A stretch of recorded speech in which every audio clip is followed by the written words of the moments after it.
change your thinking. Everyone thinks the same. Everyone talks about world-class sport all the time. Very, very few people talk about world-changing. If your business is essentially about talent, then you really start to think about how I build systems, structures, how I recruit, how I replenish talent, and how I get the most out of them.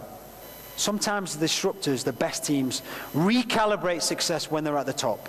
And you are at the top. You as a business now are at the top of your game. As I said to you before, the biggest challenge is staying there. And that is not the organization's problem, it's your problem individually, as a team, and as an organization. We live in a talent economy. We live in a data economy. What was extraordinary yesterday is ordinary today. So the first thing is, if you profile the past to look at the future, it's very dangerous. And I'll give you one example. If you looked at in Champions League football, you watched it there. If you profiled 10, 12 years ago, like I did, what is the characteristics, what is the profile of a high-performing team and individuals in there? That team would probably look like German, okay, Bayern Munich maybe. They would be 6'2", 6'3", very big, very lean machines, okay?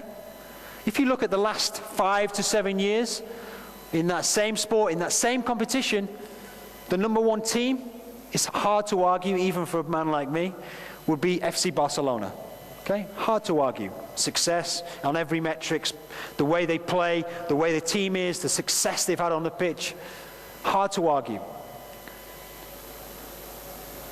The top 36 leagues in football, there is 13,000 players, and there is 534 teams. The smallest average height team, lowest body weight team is who? Statistically. FC Barcelona. So here we have a model of success that everyone is trying to profile. A team comes along that's completely different, has even greater success in the same marketplace in the same moment. Have you got a learning culture? All great organizations have a learning culture. Why? Because there is no finish line. You're number one, but then how do you go beyond number one? Number one in your market, maybe are you number one in your continent? Number one sports team or soccer team, can you be the number one sports team? Can you be the number one high performance team across all sectors? For many years I recruited some of the best talent in the world, around about $800 million worth of talent, purchasing price of talent. And initially, my objective was always to go out and find what I thought was the best talent. And then the further I went up to the top teams, I realized there was very few players that could really make a difference. And secondly, there was very few players that could fit the culture that we had. And this is the strange thing, that until you get to the top of any business or any sport, the more successful you are, the stronger your culture is, the less people fit it. Okay?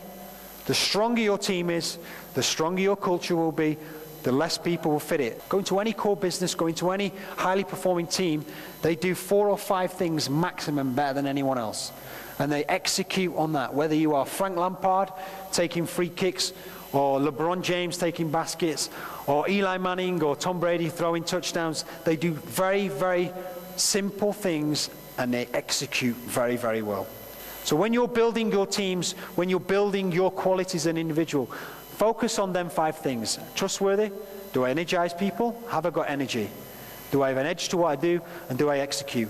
That is what will drive high performance. Everyone talks about world class. No one talks about world changing. Be that business that does that.